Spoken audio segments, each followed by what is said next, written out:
नालासोपारा विधानसभा 132 से नवनिर्वाचित भारतीय जनता पार्टी के विधायक राजन नाइक ने 4 दिसंबर 2024 की सुबह को विरार से चर्चगेट जाने वाली लोकल ट्रेन में आम आदमी के बीच बैठकर सफर किया। बताया गया है कि विधायक राजन नाइक ने सिर्फ लोकल ट्रेन में सफर ही नहीं किया बल्कि आम जनता से चर्चा भी की है।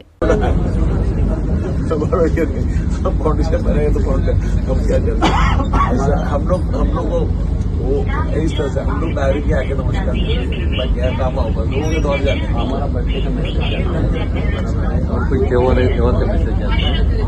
4 लाख लोग कनेक्टिविटी के लिए